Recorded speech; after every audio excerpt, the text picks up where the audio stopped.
Guys I hope आपने para 1.8 देख लिया होगा। जिन्होंने नहीं देखा, नो इशू। अब हम शुरू करते हैं पैरा 1.9। पैरा 1.9 क्या है?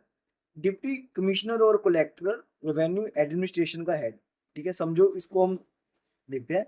दोस्तों, अगर एक डिस्ट्रिक्ट को एक बड़ी कंपनी मान लो, एक डिस्ट्रिक्ट को एक बड़ी कंपनी मान लो, तो रेवेन्यू एडमिनिस्ट्रेशन में डिप्टी कमिश्नर या कलेक्टर उस कंपनी का सीईओ की तरह है। ठीक है, और उस कंपनी की सीईओ की तरह है, समझे। डिस्ट्रिक्ट का रेवेन्यू एडमिनिस्ट्रेशन स्मूथली चलाना ये बहुत बड़ी जिम्मेवारी होती है, बहुत बड़ी रिस्पॉन्सिबिलिटी होती है।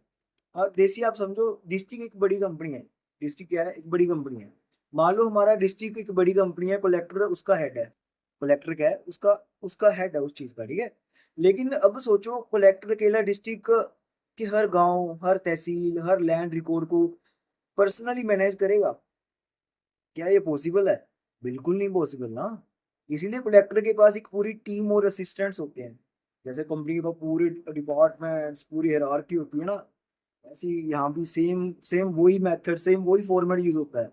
ठीक है, तो डिस्ट्रिक्ट रेवेन्यू ऑफिसर कलेक्टर का प्रिंसिपल असिस्टेंट, सुनो।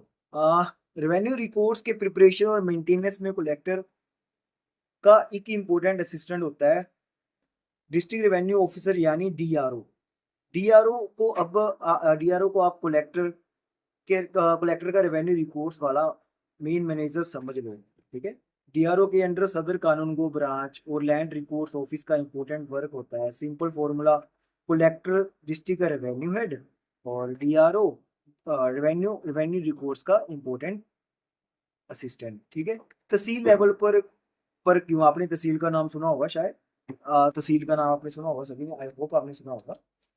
आपको मैं बताना चाहूंगा। चलो एक एग्जांपल लेते हैं।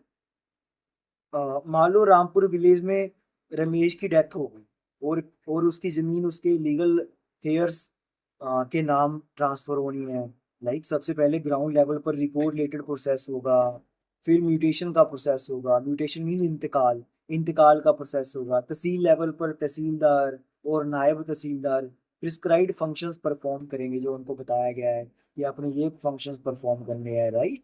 और डिस्ट्रिक्ट लेवल पर ओवरऑल रेवेन्यू एडमिनिस्ट्रेशन का हेड कौन है? क्वेश्चन है। डिप्टी कमिश्नर और कलेक्टर। ठीक है, और रेवेन्यू रिकॉर्ड्स के मैनेजमेंट में कलेक्टर का प्रिंसिपल असिस्टेंट कौन है? क्वेश्चन है कि रेवेन्यू रिकॉर्ड्स के मैनेजमेंट में कलेक्टर का प्रिंसिपल असिस्टेंट कौन है? डीआरओ। डीआरओ कौन सा है? District revenue officer. तो अपन अगर अगर अपन इसको इजीली हायरार्की ट्रिक में करें ना, एकदम सिंपल हायरार्की से याद रखें।